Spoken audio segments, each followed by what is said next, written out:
suis sur une exploitation en polyculture sur 230 hectares en GAEC familial avec mon épouse et avec mon fils.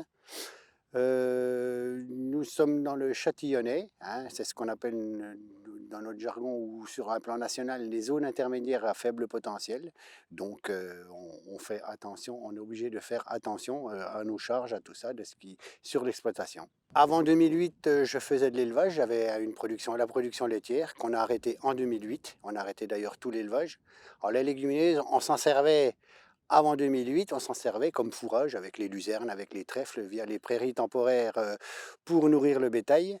Et donc en 2008, en ayant arrêté l'élevage, et en passant qu'un système céréalier, je me suis très vite rendu compte que la rotation courte classique de la région Colza-Bléorge allait très vite trouver ses limites sur mon exploitation. Donc il fallait absolument que je trouve quelque chose pour allonger mes rotations.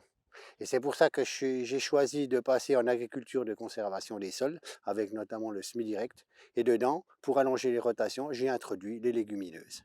Pour les légumineuses, je les utilise de deux manières. Je les utilise en culture de vente dans ma rotation, comme les pois, les févroles cette année, du soja dans les terres les plus profondes, de la luzerne en fourrage mais en vente. Et je les utilise aussi dans mes couverts végétaux, parce qu'en semi-direct, le semi-direct se base sur trois principes, hein. C'est le non-travail du sol, la couverture des sols, la diversité des cultures. Si je reprends les légumineuses, c'est ce qui me plaisait dedans, c'est qu'elles répondent aux trois critères en même temps. Alors c'est quelque chose qui me convenait bien, donc je les utilise sur les trois critères. Ça, c'est le premier point. Le deuxième point, c'est que je trouve que les légumineuses, ben, elles m'apportent de toute façon, elles rapportent de l'azote. Alors, pour la culture suivante, mais pas que, et je dirais même surtout pas que, mais c'est un point de vue personnel, mais surtout pour le sol. Bon, on doit remonter nos taux de matière organique, on doit tout travailler sur la vie du sol, on doit travailler comme ça. Les légumineuses y contribuent, elles rapportent de l'azote au sol, ça augmente toute l'activité biologique du sol, microbiologique du sol, et pour ça, la légumineuse me convient parfaitement. Au lieu de travailler que sur les céréales, on travaille aussi sur notamment les sojas, notamment les pois, les lentilles. On a d'autres créneaux commerciaux, mais ce que j'espère, c'est que nos politiques iront un peu plus loin, puis en ayant été un peu plus ambitieux dans les plans protéines, parce que sur un plan financier, c'est toujours pas, même si agronomique c'est bien, économique, ça ne sera pas encore suffisant s'il n'y a pas une aide, une volonté plus politique de vouloir qu'on produise de la protéine. Et je pense que les légumineuses rentrent dans cette diversité des cultures qui me permet de diminuer mes intrants dans les charges opérationnelles, que ce soit les engrais, que ce soit les phytos notamment, où on en parle beaucoup aujourd'hui. Le fait d'allonger les cultures limite, je ne dis pas ne le supprime, mais limite le salissement, donc limite les interventions phytosanitaires. Donc sur le long terme, ça peut être que bénéfique. Même si ça ne sera pas encore parfait, c'est bénéfique, donc c'est une avancée. Sur un autre plan environnemental, c'est qu'on produit de la protéine, c'est de la protéine qu'on n'a pas besoin de remettre autrement, de l'azote tout du moins qu'on n'a pas besoin de remettre autrement. Ça participe.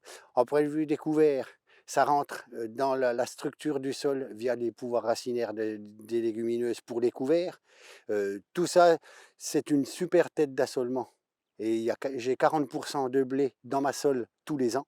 Donc, avoir une tête d'assolement comme une légumineuse, quelle qu'elle soit, c'est un point positif aussi. Et c'est tous ces points additionnés qui font que finalement, la légumineuse s'y retrouve bien sur mon exploitation, dans le système que je mets en place ou que j'ai mis en place aujourd'hui depuis 12 ans.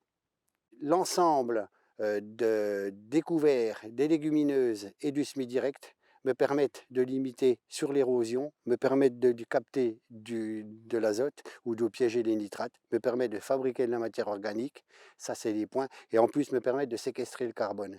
Ces 3-4 points, c'est des points que nous demande la réglementation, c'est des points que nous demande toute la société pour aller vers une agriculture un peu plus vertueuse.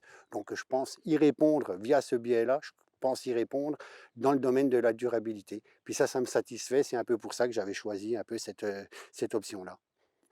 Ce que j'espère, c'est que ce qu'on va avoir besoin, c'est face au changement climatique qu'on peut guère nier aujourd'hui, on le voit encore cette année, On compte beaucoup sur la recherche et sur la science pour nous mettre des espèces ou des variétés ou les deux assez résilientes face à ce phénomène, parce que faire des couverts, c'est bien, mais un autre facteur limitant dans nos zones intermédiaires, comme c'est l'eau, il faudra qu'elle pousse. Si elle ne pousse pas, c'est comme si on ne faisait rien. Donc j'espère qu'on arrivera par ce biais-là, puis on arrivera à répondre aux attentes sociétales, et ça c'est important aussi.